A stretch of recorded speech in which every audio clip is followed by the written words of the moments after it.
I have like piles of stuff around me. I do too.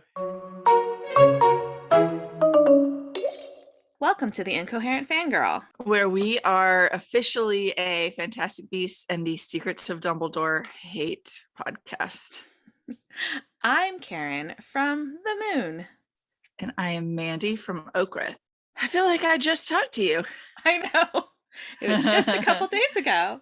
I am I am like social out. We Yeah. had a big old grad party yesterday and I am just burnt out. Well, maybe we can be incoherently shorter than usual so that you can have a chill day I know I need a because nap. we've I both been off for the week and now we have to go back to work, or at least I have to go back to work tomorrow. So I do too, but I work from home tomorrow, thankfully. I work from home every day, but it still sucks. Yeah. I need more potato days. I need to do laundry so Yeah, badly. same. Before we jump in, I want to get, it's not a correction, but a clarification on something that we were wondering in the last episode. So spoiler alert for The Night the Stars Fell and Scar's Alex story. Take out your AirPods for maybe a minute. So we asked if, because Astra has someone tell her that she's going to meet someone who she has to trust, and then Alec has someone in Scars tell him that Astra is coming and just wait. They're not the same person. Oh. Which we wondered if it's the same person who told them both. Astra, she has like it's not a dream. She's awake, but like a dream version of herself appear to her and tell her that someone is coming and that she has to trust him. Alec, it's an older man who finds him after he's attempted suicide and tells him Astra is coming. Now they could be, part of, something together, the other Astra self and this old man, we don't know yet, but they are not right now. They don't appear to be the same entity. Okay. So I wanted to clarify that because I went and looked it up last night. I went and opened my books last night and took notes. I have my notebook now, so I took notes this week. All right, so let's move into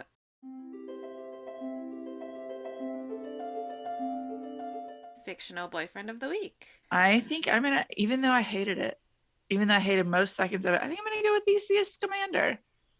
I'm feeling Theseus. I was lately. Gonna say Newt Scamander, so we worked out really well. There we go. I love Newt. I've always loved I Newt. do too. He's Those such a Scamander brothers. Mm-hmm. They deserved better than the movie they got, which we can talk about in the next later. segment. Yeah. Yeah. They are just precious human beings. I love them. Yes. Especially Newt.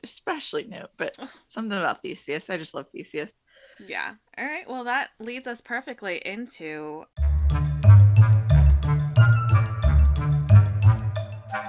this week in fangirling. We watched Fantastic Beasts. I know. Do we dive right into how much we hated it?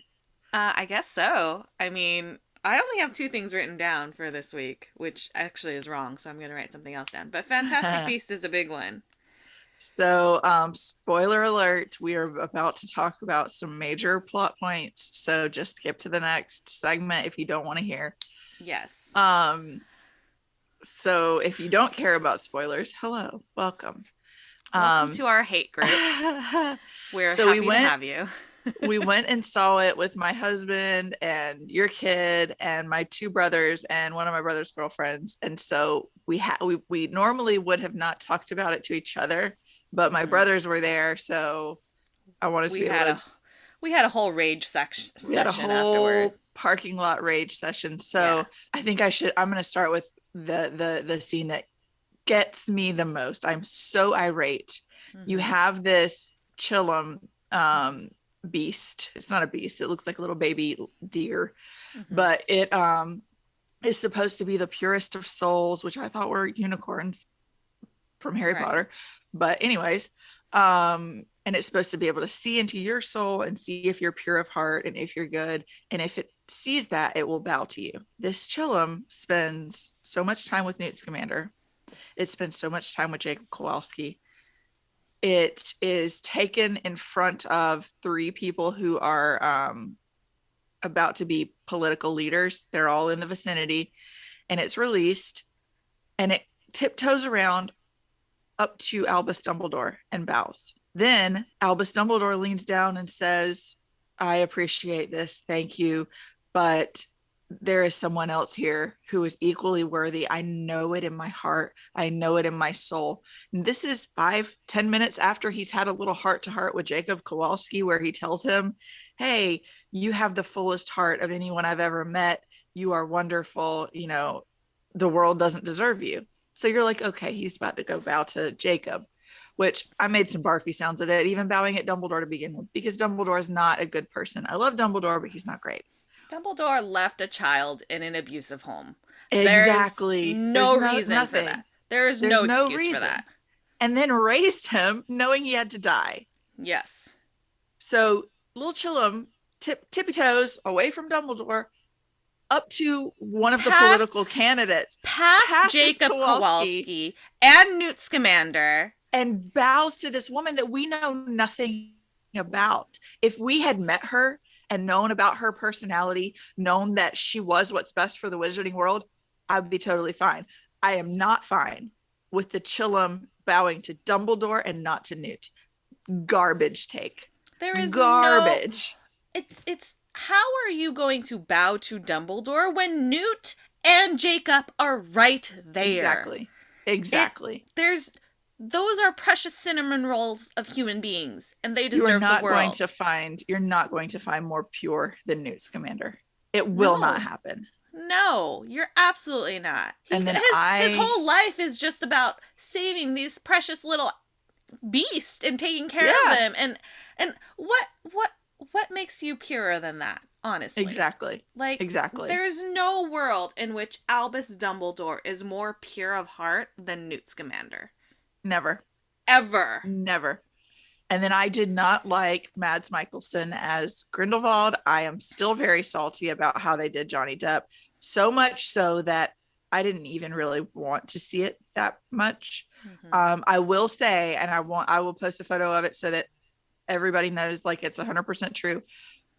We don't love the fact that J.K. Rowling gets money for this, even if it's pennies per ticket. I made I think it was $102 donation to the Trevor Project to kind of offset the money that did go to her, because we did pay to see it. I sent it to I think it's like info@jkrowling.com. I put the name, I did it in honor of Joanne Rowling, and in the note I put, hey, it has no place at Hogwarts. Does not make it okay that she gets money from us, but I did make a donation to an organization that is actually helpful and not hateful. Mm-hmm. So, and your donation they get the full amount, whereas Rowling only gets, like you said, pennies on the dollar. But you know, it's something that makes a difference to people who need it. Right. So I thought that was important for us to do, and us to say. We don't want any like kudos for that. It's just we wanted to show that we do care about social justice, and we're just a fangirl podcast, so you can't not see the next movie. Yeah. And it's something that's been a part of our lives since we were children. Mm-hmm. Like we've talked about it. Harry Potter was a huge part of our lives growing up. Yeah. We grew up with these stories. So it's hard for us. I know other people are able to, but for us to separate that from kind of our identity. So it was just something that we went to see, and we did our best. We did what we could to kind of offset her nastiness. Right. And that was what we spent on tickets, and then a little more. So like you said, full amount will go to the Trevor Project, where she got a tiny, tiny fraction of what we spent. So just wanted to point that out before anyone says, oh, you're supporting a bigot. We kind of did, but we hope that we could offset it. We try not to. Right. Yeah. Now I wish I hadn't after seeing it, but yeah, it was kind of really terrible. One of my biggest pet peeves is the fact that they call this part of the Fantastic Beasts franchise. Mm-hmm. Like, what does Dumbledore and Grindelwald's like story have to do with Fantastic Beasts? We could have, the Nothing. first Fantastic Beast movie was phenomenal. We could have had a trilogy of just Newt's adventures or Newt and Jacob's adventures, and we got this trash. And I get why they want to tell the Dumbledore Grindelwald story, because it's something that we've read about for 20 years, but these movies don't have to be labeled Fantastic Beasts and you could, like, they could have you been have their the Infinity own Saga, thing. Right? You have the Infinity Saga with Marvel. They don't all start with the Infinity Saga, right? Blah blah blah. So you could call this the Dumbledore Grindelwald saga once it's done. This has nothing to do with Fantastic Beasts. Not at all. And I read a post, I think it was on Reddit or something, where someone said, look, if you could have had a whole franchise of just Fantastic Beasts. You could have introduced poachers. You could have introduced, another magizoologist who Newt can collaborate with. But no, instead, Newt's story is now suddenly being overshadowed by Dumbledore and Grindelwald. Newt, who is supposed to be the lead of this franchise, and he's a side character. Right. In his own franchise. Wanted this story. This is just not how we wanted to get it. Yeah. I also didn't like that they basically, Tina just was not in it. Yeah. That was, it's just, I mean, I don't know the details of it. I don't know if maybe there was like a scheduling conflict for shooting or whatnot, but that just kind of sucked that she wasn't even, she was kind of like an afterthought. It was very, very irritating. I'm looking it up now because I'm annoyed. Yeah. So I remember reading, like, you go on like Pottermore or whatever, and because you want to see like what happens to the characters.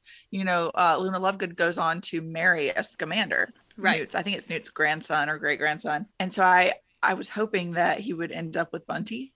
Mm-hmm. But I just looked it up, and apparently he does end up marrying Tina. Which that makes me feel bad for Bunty. I love her. I love her too. She was precious. I also, we talked about this. The number of cases was wrong. The number of cases. Oh yes, my God. When you say number of cases, I think COVID. Like, no, there were.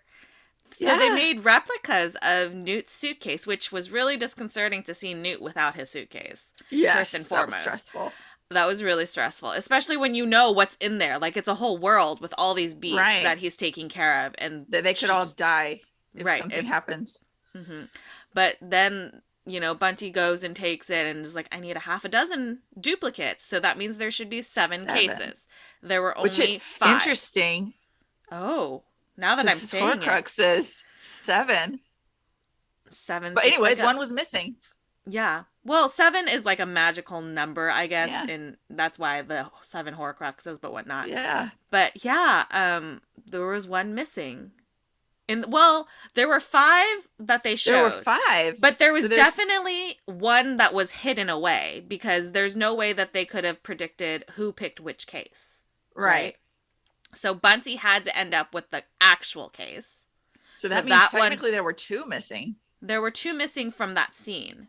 Yeah. Because there were 5 sitting there. There were 7 total. So where's that one last case? Yeah, and what's in it? Does it matter? Because why are we hyperfixating on this? Somehow they randomly were able to pick up the suitcase that matched their personality. That's true. Like Jacob had the one that had all of the bread that overflowed, in the vault in Gringotts. Yeah. Then you had the professor had books, and I think Theseus's was just like spells, right? It was like, wasn't there one? No, it was there was one that was like bludgers. And that was Theseus's. Was that Theseus? You're right. So that's 1, 2, 3. Newt's was burned. Newt's just kind of burned. 4. And then there was the one that Bunty picked up that we didn't see because she ended up with the real case. Right. And then one. Then the 2 that are missing. Yeah. Very confusing. I don't know why we're hyper fixating on this, or if it even matters, but it kind of is irritating. Those cases will come back. It'll be funny if they come back. They probably will. They should. Probably, I don't know. We'll see. Because there's a missing case. I have I certainly will have forgotten about this if there's another movie. Like, it flopped in the box office, so they may not. I saw something, I forget where. I saw something that said there were 2 more movies. They started out with a plan for 5. Okay. Okay. But that doesn't mean that they absolutely have to do it, because this one Right. sucks so bad. That that So, was that was the big thing from this past week for us. yeah. And then the only other thing I have is the book sale. We went to a used book sale together. We did go to used book sale. We also watched Moon Knight Oh, yeah, we did do that. I forgot about Midnight. because yeah, we watched that together after because we recorded on Monday and so it aired on Wednesday. Yeah. Spoilers for Moon Knight episode 4 because that was a brain melty episode. Yeah. I want more of this hippo. Oh, I'm sure we're going to get more of the hippo. She's Oh, going to be like absolutely. Alligator Loki. She's going to be Alligator Loki for us. Yes, I love it. I love it. I loved her. I think it's funny. I saw something recently where it was like Marvel's coming in with all these like animal characters. Like we got Alligator Loki, we got Lucky the Pizza Dog, now we get this hippo lady. I'm a fan. Here for it. I love the I am animals. mad that they didn't open the other sarcophagus. Yes. Well, I saw Go in there. I saw TikToks. I think it was Theories by T where he was like they're clearly Mark and or Steven or both are like suppressing something that happened. And so that's why they're not opening. They're like they know what's in it. I don't but care. I don't know what's in it. It's Jake Lockley. It's clearly Jake Lockley. I want him out. It's obviously Jake Lockley. Well, I want you know what? You know what? This is going to be one of those things in like in WandaVision where everybody is like Pietro and then it's like Ralph Boner. And everybody's like it's going to be Jake Lockley and then it's going to be one of these like fake out things and people are going to be upset again. Yeah. I don't know, but I thought that was probably like is it oh my god, who is it that everybody thought Mephisto. Yeah. Everybody, every show, it's like it's gonna be what now this will be it where it is Mephisto. Now that nobody's expecting it. Well, I saw somebody say something in this like the multiverse is the new Mephisto because everything's the multiverse now. Like, yes. Ugh. Yeah. Every single show so far, it's been this is gonna be it. This is when he's coming, and it's like no, guys, it's not. It hasn't been. I don't know if that's going to be a thing, but it's going to stick it to all the TikTok theory accounts. And then the only other thing that I did this week, I read An Arrow to the Moon. I finished it on the plane and I was just like, my heart. It's so good. It's so good. I loved it. I was hooked from the first second and I want to read it again already. It was so good. I want to read it again for the first time. I hate that feeling. That's not so possible, but I know. You can reread it. I can reread it. But you know, when you just read something, you're just like, I just want to experience this again for the first time. Yeah. Like, I want to watch Spider-Man No Way Home for the first time again. Yeah. I want to reread this game. Yes. But alas, that is not a thing that we can do. But I highly recommend we could, if they allow the multiverse to continue, maybe we could just do a little time loop or something. I don't know. Oh my goodness. Maybe it's not such a bad idea. Maybe not. Just for selfish readers. Yes, because I would love to be able to read it again for the first time. I hate that feeling. It's like you'll never experience it for the first time again. Yeah. But yeah, I really enjoyed it. I highly recommend it. All right. What's next? Where'd your money go? Where did my money go? To the book sale. Same. So many books. I had 27 books, and my mom probably had the same amount when we paid together. That poor man who checked us out probably hated us. My mom had a huge suitcase. I had a smaller one, which was overly optimistic. I needed a big one. Yikes. Yeah, I think we probably ended up leaving with about the same number as you. My daughter, I counted, I think had about 11. And I think I probably had close to the same. I don't remember.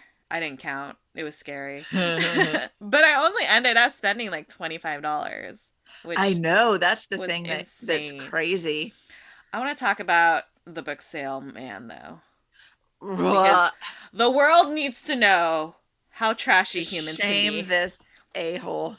So we get to the book sale and so it's chaotic. There's tables with books laid out. There's bins underneath the tables with books in them. It's crazy. I think, Mandy, you said there were like 90,000. Yes. I heard somebody say they estimated, they weren't exact, but they estimated 90,000 books. And this is old book sale for my local Friends of the Library. So this is books that have been donated over the past year.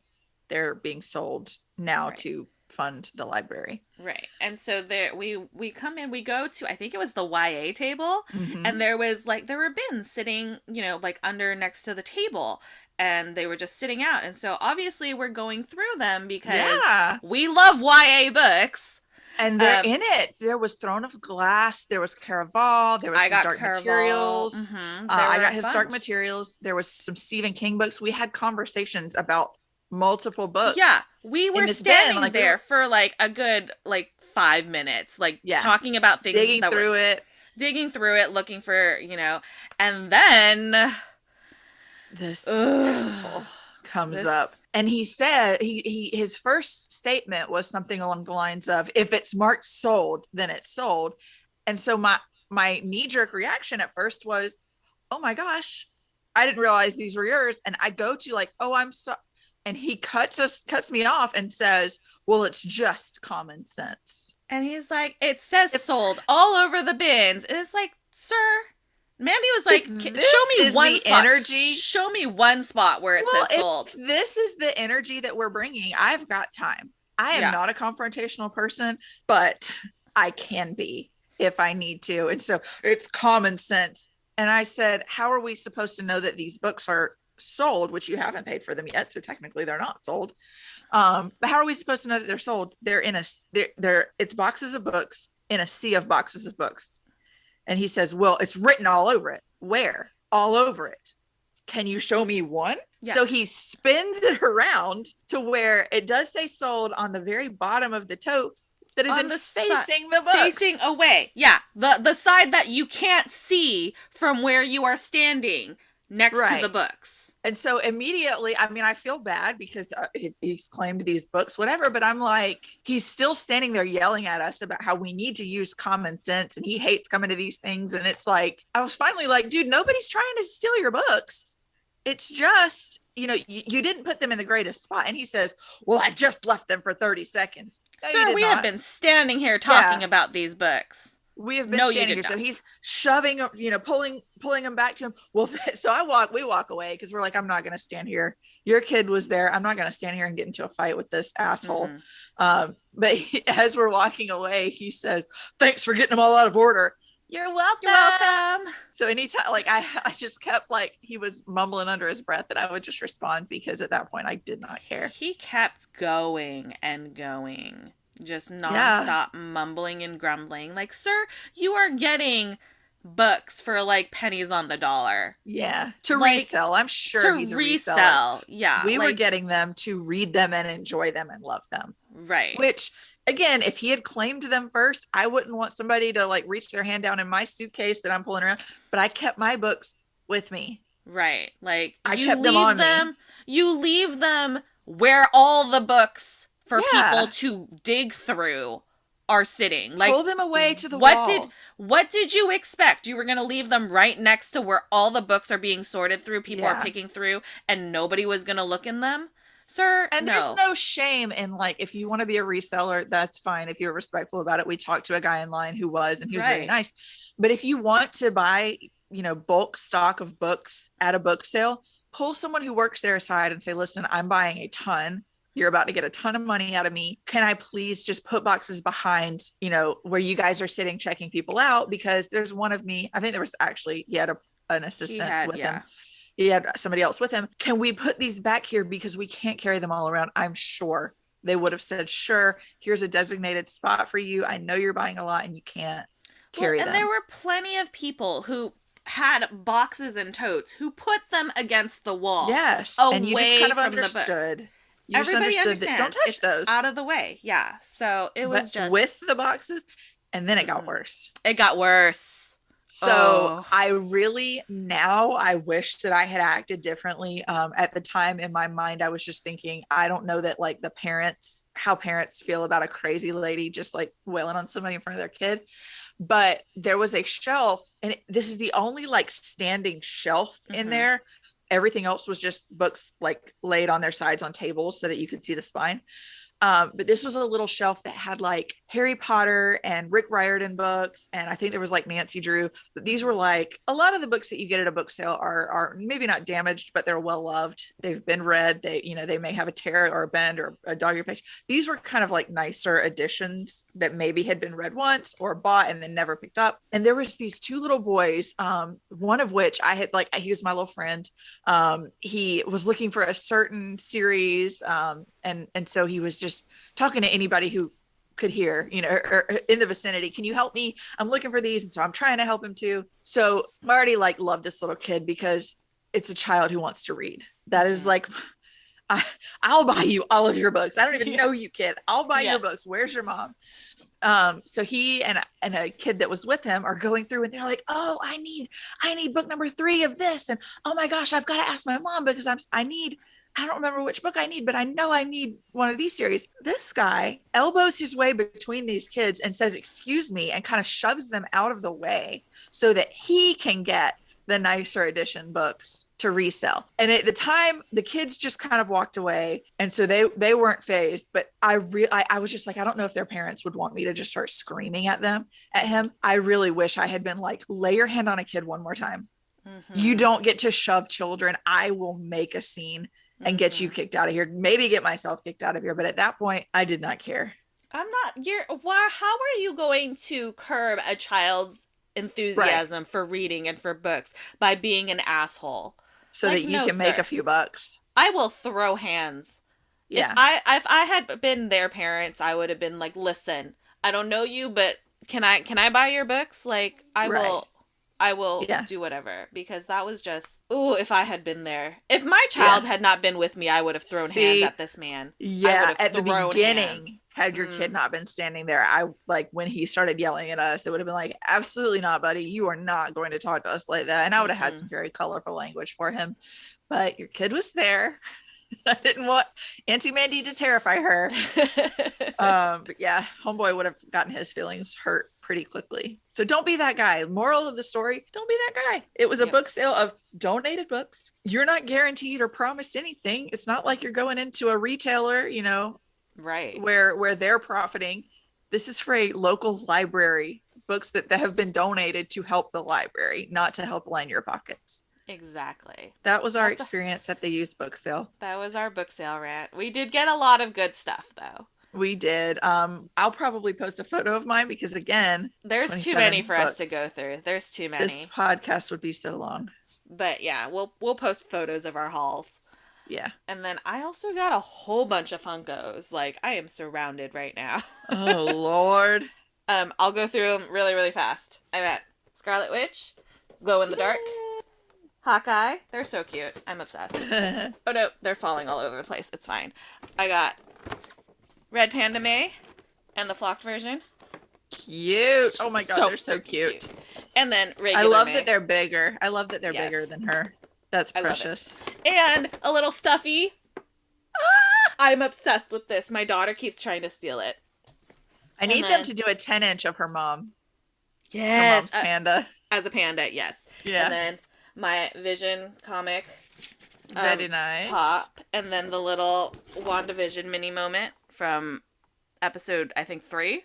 Very cute. 4, whatever it is. But yes, so those are my pops. And then I also got more books in the mail. I got a second copy of An Arrow to the Moon because I bought 2 copies for reasons. And then I got the all crate editions of A Forgery of Roses and Our Violent Ends, which I think this was from like many years ago, but they randomly found some and I happened to be on the website. I love that. I love when that happens. Yay. So yes, that is what I got. That's everything, I think. I'm trying to go through really fast. Otherwise it's going to be a very, very long podcast. I have 3 books that I'll show off.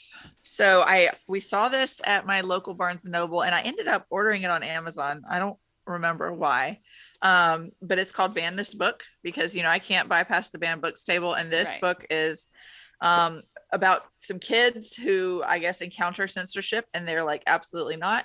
And a ton of banned Yes. books are referenced in this. So I can read it. My nieces can read it. It seems to be like middle grade, which is fine. I I want love them it. to Yeah, learn that we absolutely. fight censorship. We both got Lore the Barnes and Olympus, Noble version of Lore Olympus. Volume 1. I had volume 1. I have the regular, but I needed the exclusive. Of And course. then yesterday, my brother brought me a copy of The Child Thief by Brom. It's Ooh. a Peter Pan retelling that takes place in New York, with fairies and monsters and all kinds of things. My brother like is obsessed with Peter Pan. It's my brother Josh, obsessed with Peter Pan, and so he read it. He's like, I think he has. I think this is mine. I'll have to find out if I have to give it back to him. I might not give it back to him anyways. But I was looking at it last night, and the first author who writes like something about it on the back is Holly Black, who wrote Cruel Oh, Prince, which is excellent. So I'm like, all right, well, if yeah. Holly Black likes it, then I like it too. So I'll be reading this soon. It's Excellent. huge. It's It huge. looks, yeah. I bought a vacuum cleaner, which is really exciting when you're an adult. When you're an adult. It came in. It's great. And then Yay. after we dropped you off at the airport, we went to Trader Joe's. So I spent some money because I can't help it. I've written and sent out a proposal. It's the most extra proposal ever that I emailed to Trader Joe's, begging them to come to my town. I gave them like prime real estate locations that would be great for them in our downtown area, links to the listings, demographics, like a history of our town. So I'm hoping that I don't have to drive an hour and a half, 2 hours. I love it. And then we also, this literally last minute, we had talked about it at the beginning of the week. We were like, nah, literally last minute decided we were going to go to the melting pot. So I looked on Resi to get a reservation and they were like, oh, there's only one at like 6 and we wouldn't have made it there in time. Yeah. So I called and I was like, hey, do you guys have any reservations tonight? She says, no, we're booked up. Well, then like 5 minutes later, as we're like, okay, well, we'll just go somewhere else. We'll go to Trader Joe's and then figure something out. Resi pops up and says, hey, we have a 7 and a 7:15, which would have it gave me time to get through Trader Joe's and then go get my fondue on. So a lot of money went to Trader Joe's and the melting pot this week for me. But and it was not my money because he earned it, but my husband got conned by a little girl because we both bought her like things throughout the week, little like stuffies and putty. And I bought my daughter a brand new suitcase. Yeah. And because I was like, we're going to the used book sale. Yeah. I'm gonna need extra. I'm not, because we came fully packed. Like there was no space to add things. Yeah. So I was like, well, she wants a suitcase. She's wanted a suitcase. And I was like, well, it probably would make more sense for me to get her a suitcase. So we got her a suitcase and everything was packed. We were packed to go back. Everything was full. And then we went to Barnes and Noble. And Karen had told her, you don't ask. Like, I think the last thing she got was like some silly putty. And she was like, no more asking for things. You're done for the week. You got, you can get books at the book sale, but that's it. Right. So we go to Barnes and Noble in Atlanta and your kid is like, mommy, I want this. And, you're like, no, I told you no more. And she like ducks her head and she starts looking around and she's like, where's Uncle Josh? And she ended up getting the thing that she was asking for. No, and then she didn't. more. She didn't. The thing that she was asking for was that mood octopus. She didn't get that? She didn't get that. At the checkout, she was like, Mommy, I changed my mind. I want this. And it was the little like mystery ball thing. So I was on the phone. I was on the phone when you guys I was like, they ran to the checkout. I'm not done with their checking out. So I didn't even see that I just thought she got the octopus and because she did. So originally she grabbed one of those mood octopuses and she's like, I've always wanted one of these. And I'm like, okay, well, you're not getting one. And then she goes, she got a Lego. Where's Uncle Josh? And then she goes over and he's on the phone and he's like, okay, I can buy this. And then she comes back to him with like a Lego set. And he was like, okay, well, it was like a beat up box. And he was like, go find a box that looks nicer. And so she goes back and gets a different box of Legos that is bigger. And we're like, no, no, no, this is not fitting in the luggage. This is not what we meant. So she put that back, and then she ended up picking up a little stuffed Hermione plushie, which she was like really excited. So she had the two plushies, the Mood Octopus and Hermione at checkout. Then Josh goes up to pay, and he's at the register giving the cashier like the stuff, and she turns and she sees these little like blind bag things, like the little and she's like, "Mommy, I changed my mind. I don't want this. I want this." And I was just so she puts the octopus down, the thing that started it all, and grabs these little Lord thing. And so that's what she goes home with, is Hermione and this little like mystery ball thing. It was just funny to me that she knew. She was like, he won't say no. Yeah. Well, it's his own fault. He's the one who was like, what am I going to do? Say no to kids? No, never. So, that's why our nieces are so spoiled. Yeah. So it was just so funny because she's just turned. She's like, where's Uncle Josh? Yeah. Good times. Did you buy anything else? If I did, it is not anywhere near me, so I have forgotten about it.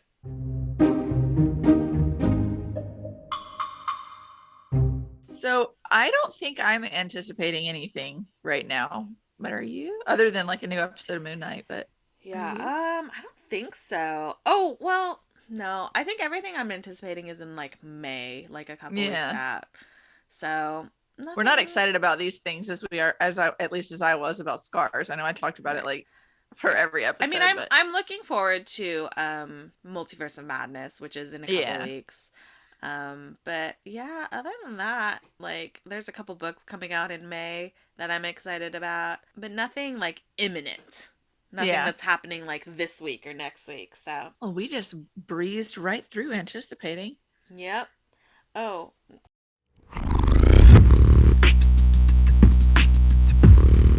Next is freestyle, isn't it? Yep. It's my turn. Yes, it is. Okay, well, we kind of talked about it briefly last week, but I don't know where you stand, Mandy. I'm about to have major anxiety because I don't know how you feel. Because I have notes. Oh no, I didn't take notes. I just have feelings. I'm prepared. Go on. Do it. You're hurting my feelings. Say it. Captain America was right. Iron Man was wrong. That's what I say. No, Nat was right. I'm Team Nat. Team Nat. Yep. I don't like. It's not that I don't like Nat. I don't like Scarlett Johansson, but that's a different thing. Nat points out that both sides are necessary. Does she? Mm-hmm. She by action and by a statement she makes. She says, if we have one hand on the wheel, we can steer. Mm-hmm. One hand on the wheel, one team on the wheel. She signs the Sokovia Accords. Mm-hmm. Because they're needed to restore public confidence in the Avengers, and it allows the Avengers access to government funding, to government intel, so that they know when threats are imminent rather than, oh my God, this just happened, we have to get there. But then she also understands that we need immediate action sometimes without bureaucratic red tape and government involvement and government saying, no, you can't. Oh, you're going to be our lapdog. Mm-hmm. So when she comes across Bucky and Cap, she lets them go instead of arresting them. Mm-hmm. She played both sides. She played both sides because both sides are right and both sides are wrong. Both sides are necessary. She's always been the one to play both sides, though. Yeah. But it irritates me. What irritates me the most is that Tony's like, we need, something. And then he goes and like brings in a 14-year-old child to fly to Germany and have this fight with all these like superheroes. Like, sir, no. There is no, you are not in the right. You go into this thinking we're going to do the right thing and we're going to sign this and we need order and we need, shit like that. And it's like, sir. But it wasn't just that. It was, I mean, you see the devastation that the Avengers leave. Right. Even if they're trying to help, who pays for that? Who pays to rebuild? Exactly. Which, I mean, he's fine with. He's like, we kind of do our fight and then leave. Yeah. And these Well, and towns and cities are left in devastation. Here's the thing. He was guilted into it because he felt bad. And it's like, Yeah. Steve's the only one who actually read the Accords and read exactly what they were signing. Like, nobody else read it. You can see Steve's the only one sitting there reading the Accords and being like, I don't think this is a great idea. So I put that in my notes. Cap doesn't want to sign because he doesn't want to be a government attack dog or slowed from helping when it's needed. Mm-hmm. He doesn't want to be used as a weapon. He doesn't want to be, whatever. Mm-hmm. And like you just said, Tony is desperate to atone for deadly mistakes that the Avengers made in which people's lives are lost. Wait. And deadly mistakes that Tony made. Let's be clear. Tony was the catalyst of a lot of... Tony is the catalyst of a lot of this. And that was on accident. Tony is out here being a mercenary. He's sold weapons to... Let me make my point, Karen. No, I hate Tony so much.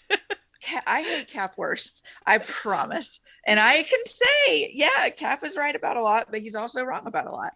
So Tony wants to sign because they've made deadly mistakes. And Cap's point is, sure, Wanda sideswipes the building and maybe 3 or 4 people die, but that compared to 3,000 or 4,000 people, it's an exchange I'm willing to make where Tony is like, I don't want anybody to die. It's still people's lives. Neither of them wants to budge, but Tony sees signing as a fair compromise.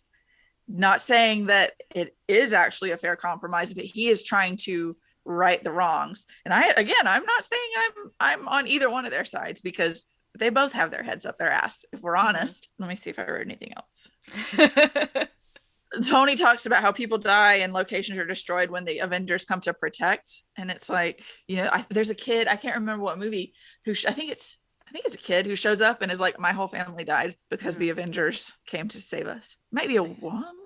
I can't remember. It's been a long time. So the reasons that they're both wrong is, like I said, Avengers help causes mass devastation that Steve is overlooking. Right.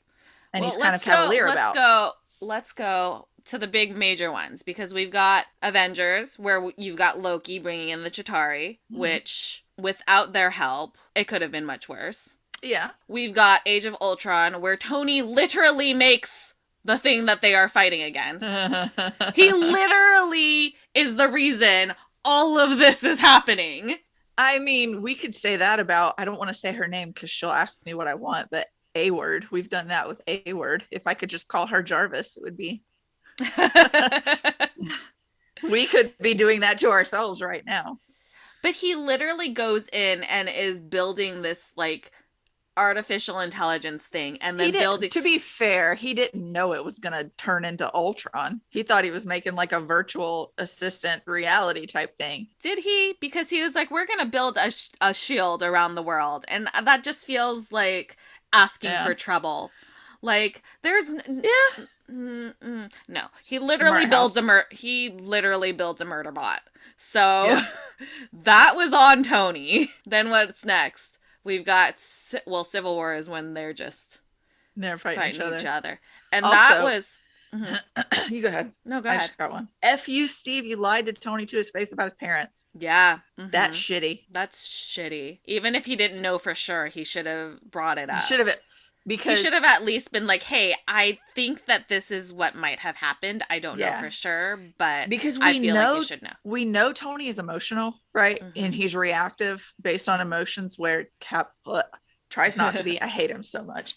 But you would hope that Tony would be logical enough to say, Bucky did not kill my parents. Well, the mind control is what killed my parents. It's not his fault. It would be interesting to see an alternate, like, point in the multiverse where Steve did tell Tony and see if Tony reacts the same way. Because you see Tony be logical in Infinity War when Star-Lord gets emotional that Thanos has killed Gamora. Yeah.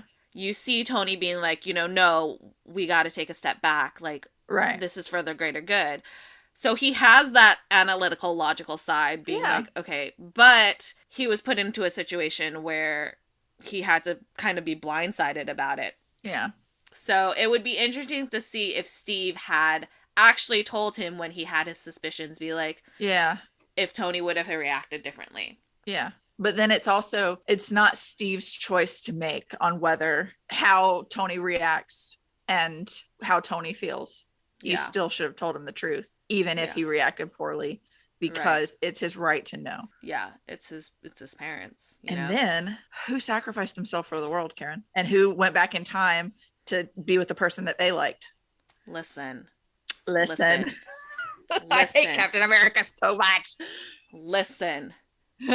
Tony literally brings a 14-year-old into battle. I don't care if he has superpowers. He is a child. You cannot go about being like, we need to take responsibility for the things we do, and then bring a literal child to a battle zone. No, sir. I mean, I agree. I will be on the child's side. I'll agree about that. But as far as all of the Sokovia Accords go, I think they're both right. Only reason that Tony agreed to do the time travel and the time heist was because he saw a picture of him and Peter and felt guilty that he let him down, that he let him die. And that was the catalyst for him to be like, no, maybe I should help them with this because they're going to screw it up. He wasn't going to help them in Infinity War or in Endgame. He wasn't. He was like, no, you guys leave. You go do your thing. I have my happy ever after. And then he sees a picture of him and Peter and he's like, well, shit.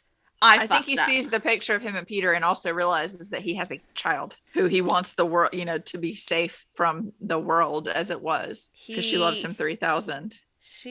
But he made the selfish choice to be like, I have my happy ever after. I can't lose this. I'm not going to help you with that. And then he gets all of a sudden is just like, oh, he sees Peter's picture and is like, wait, I'm going to help them. I'm just going to try it and see if it works.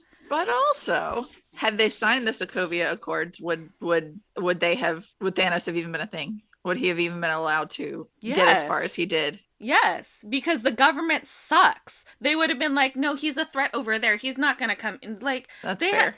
Nobody had any idea that Thanos was going to be a big thing. Even way back when, if they had signed the Sokovia Accords, what would have changed in terms of Thanos? They would have been working together. They would have been working together. They would have been working united. But how would that have changed what happened? I don't know. You don't know. Maybe we'll get that in a multiverse too. That'll be interesting to see. But it's just if they had signed the Sokovia Accords, what would they have done? Thanos would have been coming. Bruce falls from the Rainbow Bridge, gets sent over, and falls into the sanctum and is like, Thanos is coming. And then what? They have to go to the government and be like Thanos and the people came right then. Tony didn't ask for permission to fight the aliens that came. That's true. What? He signed the Sokovia Accords and still the aliens came in that moment. And what did he do? He went straight into the battle without consulting anybody. So one more point that I have, and again, I'm not team anybody because I see they're both right and they're both very wrong. But who watches The Watchmen? The who? You've never read or seen The Watchmen? No. Okay, so it's this graphic novel that is it's a similar kind of story, but it's basically who polices the police, who watches the Watchmen, who keeps the Avengers in check, who keeps Captain America from a what if style situation of what if he wanted to be evil, right. Or what if Thor loses his mind. Who's there to stop the Avengers if the Avengers were to go rogue? I think Cap makes the argument, the flawed argument. It's we stop ourselves. If one of us goes rogue, then we would take okay, yeah. He's very optimistic. He is, but in this scenario, if we're talking Team Cap or Team Iron Man, I am firmly in Team Cap. If we had to choose between these two, I would not choose. Because they are both so wrong about so much. Listen, I live in a world where I will never choose against Wanda, Bucky, or Clint. And they are all on Team Cap. So, he's sorry. Got Spider-Man. Sorry. Spider-Man is my favorite. Okay. Listen, there is no world in which I will bet against Bucky, Wanda, and Clint. They are all on the same team. Who was Sam with? What do you mean who was Sam with? He was with Steve. Oh, that's right, because he's his follow up. I was gonna say, is It's it like, weird? what? Wouldn't it be crazy if Sam was on Team Iron Man and him and Bucky are like what they are now? I don't want to call them besties because they're not. But I mean, I guess they could be They're work besties. friends. They're work friends. That's right. That's No, right. Now no. I'm trying Sam to is remember Sam is a who all black was on man. each team. Oh, I can tell you.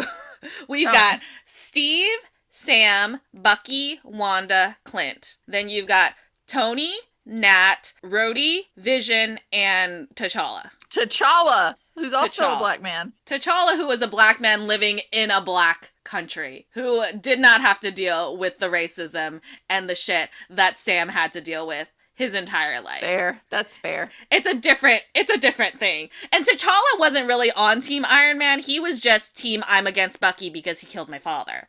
So, Man, Bucky's got a track record. listen, Bucky was mind controlled. Father killer.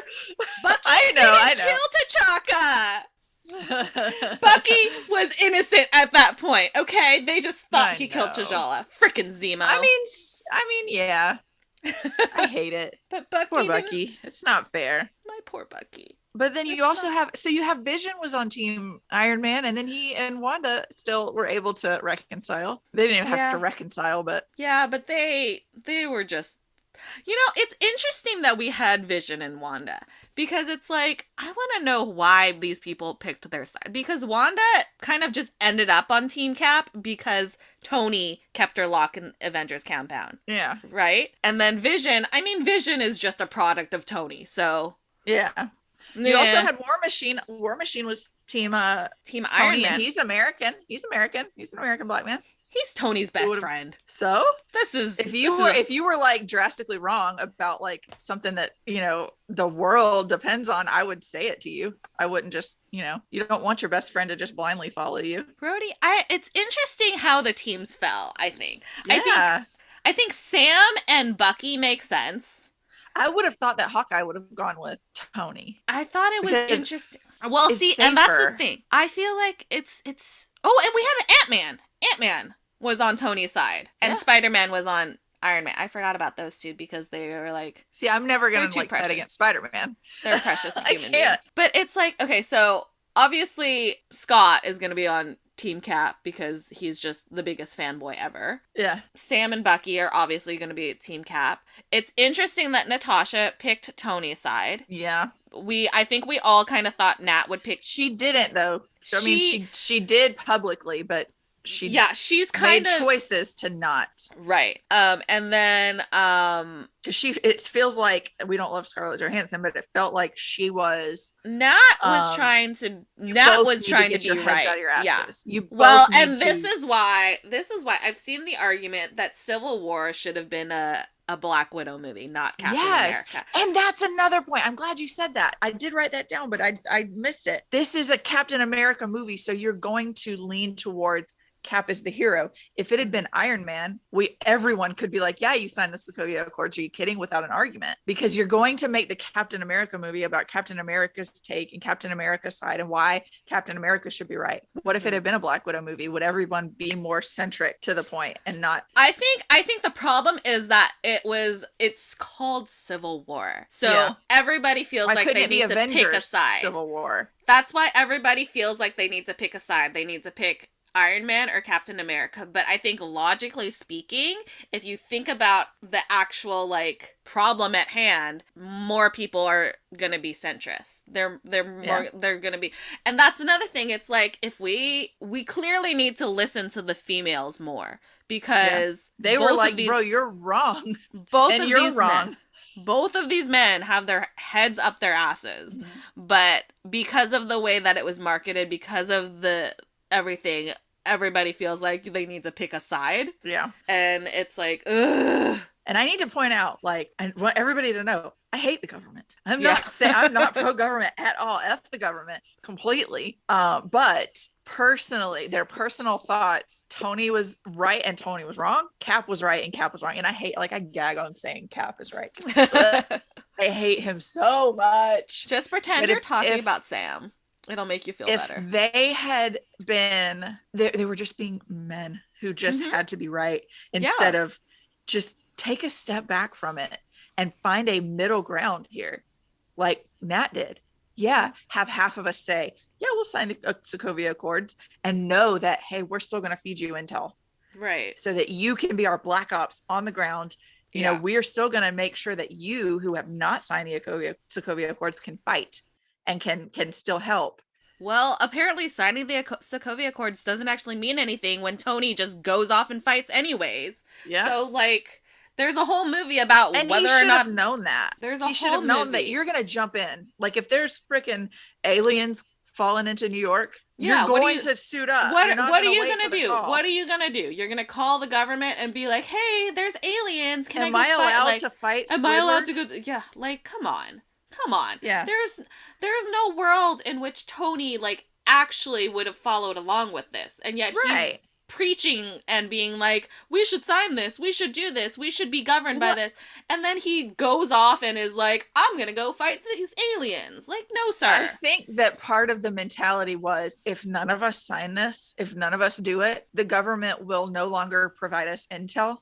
Mm-hmm. And what maybe the government takes it out on the people whose homes are destroyed or businesses are destroyed, and they won't help fund, because he's a billionaire philanthropist, hotshot, or whatever he says, playboy, genius, but billions of dollars only go so far if he is the one funding rebuilding every life that is destroyed. Mm-hmm. So maybe his mentality, or part of it, is we have to have UN, the UN have a hand in it so that they can ensure that there is funding to help rebuild these people's lives in these towns and cities that are destroyed. Because of course, if you're sitting there trying to save thousands of people from a big, alien or whatever it is, whatever the threat is at that moment, a building may get sideswiped and you try to evacuate. Yeah, it may happen. But having the ability to say, hey, UN, Sokovia needs some money. I have this. What can you do? Does help. I want to know why. So the Sokovia Accords happen because Wanda sideswipes a building and, a delegation from Wakanda gets killed, or people from Wakanda get killed. And it's like an international thing because they weren't in Wakanda. Obviously, they were somewhere else. Right. But it's like, if she hadn't been there, would Rumlow have just blown them up? Or would Rumlow have even been there? Because they were chasing Rumlow, right? But would he have already been there, and would he have already blown up more of the thing? Like, there's so many nuances to it, and there's so many different things to think about, that there's no one right or wrong answer. Like, there's the Sokovia Accords are flawed in and of themselves. And for either of these two white men who have power to be like, well, we should do this or we should do that, it's just like the government. The Avengers should have taken it, and talked, instead of it just being Cap and Tony and it should have been right. It should have been a group, like, a negotiation. They should have talked about it amongst themselves. They shouldn't have had Ross come in here and be like, you need to sign this specific thing. And they should have been like, well, let's read it. We will talk amongst ourselves and we'll get back to you. Like, instead of just taking it as it is. Like, no bill gets passed that way. Right. There's no bill that just goes like, here, sign this. This is all you get. No, they go back and forth. So why was there no negotiation? And that's kind of the point I was trying to make, is had they talked about it, then half of them could have signed and half of them could have said no, but they could have still been friends and worked together on the sly, so that, like, we are playing the system here. Right. We will be the government's lapdogs up front. I would because really again, the public was terrified of the Avengers at that point. Yeah. The public did not have an excellent view of the Avengers, even though they were trying to help. So Tony was right in that we have to do something, or they needed that we're trying to protect. Yeah. So half of them signing the Sokovia Accords reinvigorates public faith. Okay, they're working with the United Nations, which is supposed to be an organization of peace. But then we have boots on the ground that didn't sign, that we can say, hey, government intel says that there's a spaceship, entering the atmosphere here, and they're kind of trying to make it where we can't go. And then there's Captain America there to help. Yeah. Who didn't sign anything. But instead, they had to be right. I would like them to release the Sokovia Accords. I want to read them. Yeah, I want to read them. I want to know what it says exactly, because obviously if it was like you need to get government permission to do such and such, then Tony broke that after having signed it. Right. Nat broke that after having signed it, you know? So I want to know exactly what it reads as, because what world does Tony think that he's not going to jump in and help if somebody's in danger? Right. Absolutely. So, like, they all know that they would. There has to be something that would have, like, to be fair though, Tony didn't read them, so maybe he doesn't know like exactly what he's. And what if you don't? I mean, we don't know like what's in their heads when they sign it, but what if that was the point? Is I'm going to sign it to save face with the public, and then I'm going to do whatever the fuck I want anyways. Because what are they going to do to me? Put me in jail? Okay, right. Then you don't have Iron Man at all if I'm in jail. Right. So maybe that's why he and Nat and everyone else signed it, because they're like, we can save face, and then I'm going to do what I want. I don't care. If there's an alien in front of me, I'm going to kill it. There's also the other thing is, like, this is for the Avengers, right? But what about other, like, powered people, like Spider-Man? Like, Tony obviously knows he exists. Tony knows he has these abilities. Tony doesn't turn him in to be like, you need to sign this. You need to register or whatever it is. So what do we do with anybody else who is, quote unquote, enhanced? And also, would Spidey wouldn't have even been old enough to sign anything? No, he would have been 14. He was a literal child. I mean, that's Spider-Man's thing, though. Like, I get like Tony's involvement in allowing him to be there is one thing, but Spider-Man is a child, and that's a fact. May, I guess, could be considered just as guilty, like they say in No Way Home. You let him be Spider-Man knowing he's a minor. Yeah. He can fight. What's his name? I keep wanting to say Magneto. It's not Magneto. Mysterio. Mysterio.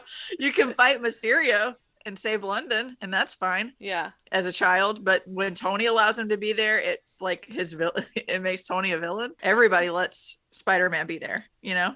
Yeah, but he's the one who dragged him from obscurity. Nobody knew about him other than Tony. If Tony hadn't brought him in, he wouldn't have been on Nick Fury's radar. Nick Fury wouldn't have been like, oh, let's get this guy who is already in London to help us fight this guy, you know? But you've also got, hey, Mr. Stark, hey, Mr. Stark, hey, Mr. Stark, hey, Mr. Stark, hey, Mr. Stark, can I, hey, Mr. Stark, hey, Mr. Stark. Yeah, because Tony and Happy were probably about to lose their mind. Because Tony is the one who went to him first. He never went, I'm gonna reach out to Mr. Stark. I want to be an Avenger. Yeah. Tony showed up at his apartment unannounced. He was shocked that he was there. Tony, I want to know how Tony found out about him, first of all. Yeah. But like, well, there was that YouTube video, I guess. But how did he know it was him? But I also know, like, sorry, I was just changing. No, go ahead. I want to know what happens to the other kid, the kid from Iron Man 3. Like, I want to see him again. Yeah, Hartley. What's happened to him? He was. He was at the funeral. Yeah, I want to see. I mean that's a really cool detail that they added in to be like they kept in touch all those years. I thought that was really cute. But I want to. I've read things that he's like he will be back. He's supposed to be Iron Lad. That's what people are being like. He's gonna be Iron Lad. I'm like, okay, cool. I guess Tony didn't really encourage crime fighting when he was a kid, but it is cool that they kept in touch. It's cool because he was a science kid. You know, he was a STEM kid, and so it was cool. Tony gravitates towards STEM people. Yeah. So which would mean that he wouldn't want to be my friend. No. A STEM person. Not me. But yeah, so there's so many intricacies to it. There's no like right or wrong. I'm looking at it as a woman. So I'm like, both of you annoying white men need to just pull your head out of your ass and work with your friend. That's your friend. I mean, they're not friends. They're not ever friends. They're not friends. Work with your team. They're coworkers. That's your team. Yeah. Work with your team instead of just taking your ball off the playground and going home. Mm-hmm. Grow up. Listen to the women. They know what they're talking about. Yeah. We do, though. God, it's like, we do. I can't choose a side. I can't. I want Marvel to release the Sokovia Accords. I want to read them. I know. Now exactly. We need to tweet that. Like we tweeted BBC about. I want to read exactly what the Sokovia Accords say because Steve's the only one who read them that we see. I'm gonna Google it. I wonder if they've released it because I would like to read it and see exactly what they're signing because they're saying you sign this and you do this and this. Is it there? Hold on. Somebody says you can read the Sokovia Accords. But where? I want him. Oh, it's very short. All right, I'll read it to you. I would think that they would be like this. It's not short. We see it in the movie. There's a whole stack. Like Tony's sitting there, or not Tony, Steve's sitting there reading through a whole thing. I'm going to read you what the page says, okay? Because it's literally, I mean, it's one page. Maybe that's just the page they sign. It came with, I guess, a box set or something. Okay. In accordance with the document at hand, I hereby certify that the below-mentioned participants, peoples and individuals, shall no longer operate freely or unregulated, but instead operate under the rules, ordinances, and governances of the aforementioned United Nations panel, acting only when and if the panel deems it appropriate and or necessary. And then they have it in French. So yeah, there has to be something else. So see, so that's I don't know why people are saying that's just the page they signed. That's not the full accord. Yeah, I don't know why the internet is saying that this is. That's not it. That's just the like. This is the page we're signing, and these are the people who have agreed to it. There's more to it. There's got to be more to it than that. The full Sokovia Accords, because I don't want just this one page. No, that's not all of it. And also, can we talk about the fact that it's like the United Nations panel, right? But we have seen panels like this. That changes first and foremost. Yeah. We have also seen it where panels can be infiltrated by bad guys. That was the whole point of the Winter Soldier. Hydra and Fantastic Beasts and Where to Find Them. We just saw that. The bad guy fooled everybody. Exactly. I mean, hell, we had the bad guy for a president. Excuse me. Yeah. I mean, it's true. It's true. So it's not infallible. Right. You can't have them govern. And we had, Hydra was infiltrated in S.H.I.E.L.D. and they had plenty of things that they were doing. Like the whole movie of Captain America and the Winter Soldier was that Hydra was building these helicarriers and they were seeking out threats and they were going to try and protect the world, except that that's not what they were trying to do. They were trying to seek out Avengers and eliminate them before they became threats to Hydra. So it's fallible.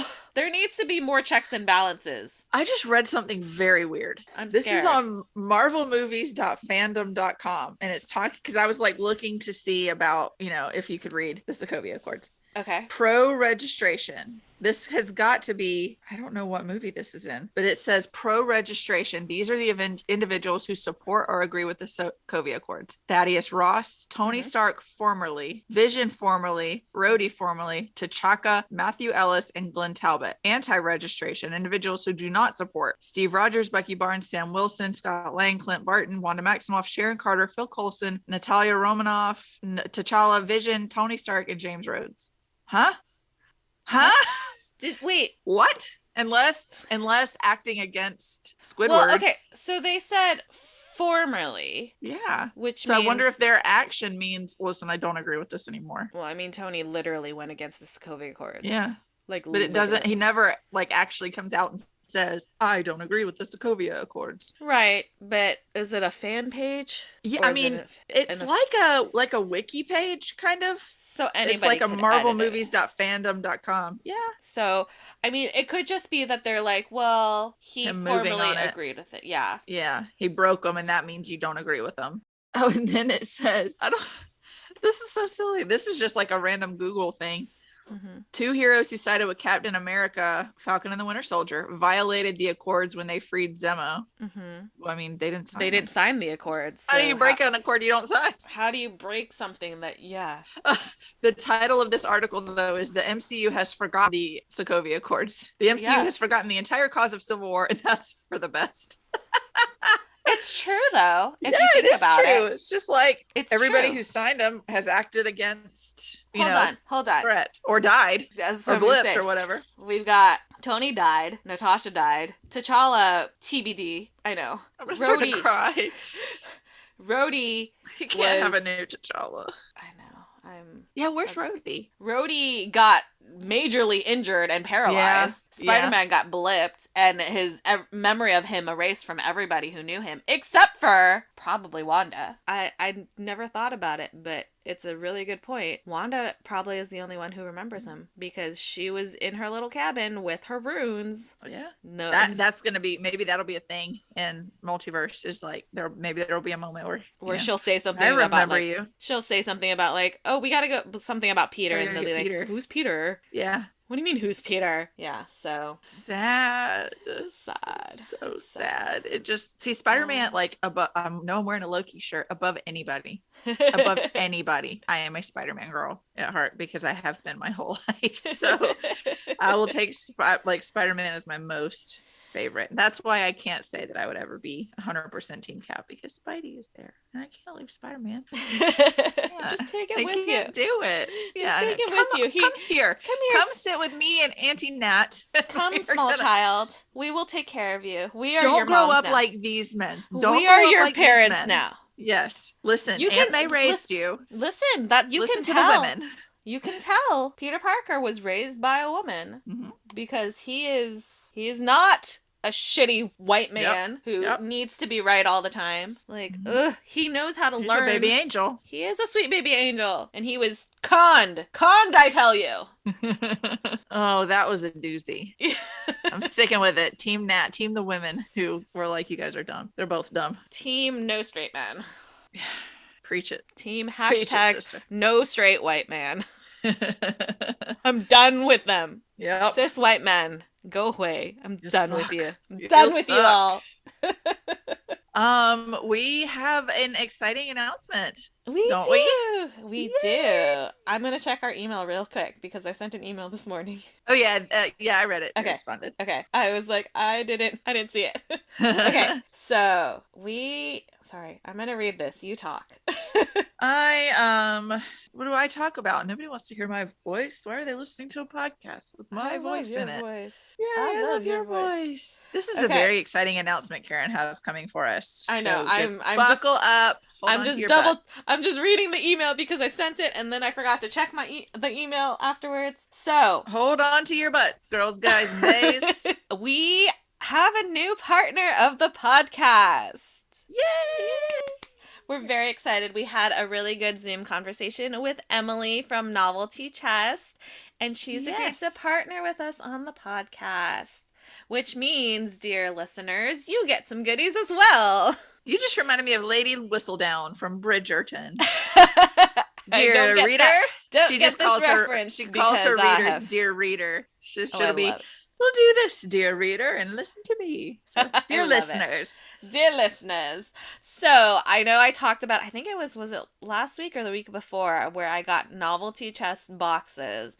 So this is a book and tea subscription where you get I think it's newly released book that is like a special edition. It's the ones that I've gotten have been sprayed and stenciled edges, so they're really pretty. And then she's now doing where there will be a handful of mystery blends that are made that will match the certain chapters in the book. It's similar to Once Upon a Book Club, where you get to a certain point.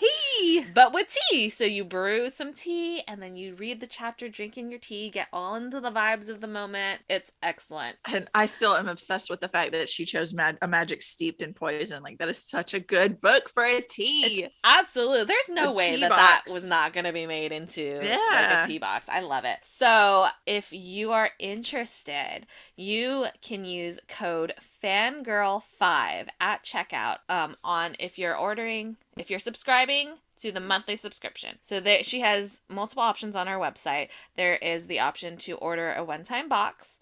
There is a monthly subscription where you sign up for a month at a time. There is a 3-month subscription and a 6-month subscription. If you sign up for the monthly subscription, it's $39.99. Use code FANGIRL5. You will get 5% off of your subscription every month for the life of your subscription. So, as long as you stay subscribed, you will get this 5% off every month. And that would make it the price of the 6 month without the commitment. The commitments, yes. But we want you to commit because I'm so excited. I ordered mine. It took me all week of saying, don't let me forget. I've got to. And I finally did it. Every time you left. Every time we sat down, there was something came up and like you got distracted. Or it would be like we were getting in the car. We were getting in the car and it's like, I've got to subscribe. I finally did. Yes. So I have my 6-month subscription all ready to go. I'm excited. And then Mandy's Fangirl5. Fangirl5 at checkout. And you can also just, if you want to subscribe to the 3 or 6 month box, just know you're going to get charged monthly. It's not all up front, which was a big I selling love point for it. that. I love Yeah. that. Yeah. When I signed up for the 6 month and it charged me just for one box. So then next month it'll charge me for the next one. So you're not Yep. paying 6 months all at once. So yay, we're Love very it. So excited. we'll add that to Karen's spiel at the end, or our, because I do our book club Yes, code. So we'll add it to our spiel at the end. we also have another partnership in the works. I'm pumped about this one. I'm so excited. We just need to hammer out the details and then we can add it in and then it'll be so much fun. We're very excited. We love our partners. We love them so much. Yeah. So yeah, stay tuned for more fun stuff and sign up for Novel Tea Chest. Okay, it's novel like a book, tea like the tea. So NOVELTEA chest.com. Very important that I spelled that out.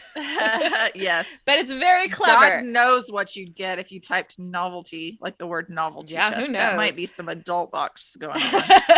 So, if you are interested, sign up at novel like a book, tea like the drink, chest.com. We're so excited. Thank you, Emily. Thank you, Emily. She is so sweet. We'll have her on the podcast one of these days and we can just geek out over all the things. Yeah, that'll be after we've gotten a couple of boxes and thoroughly fallen in love. Yes, I'm in the middle of reading A Magic Steeped in Poison, and I'm coming up on my first tea, so I'm excited to be able to brew that and drink along and and I love it. This book specifically is it's really cool because it's about a tea competition, so there's multiple blends that are talked about in the book. Yeah. So I'm really excited to see like what they came up with. I'm very excited. Yeah, me too.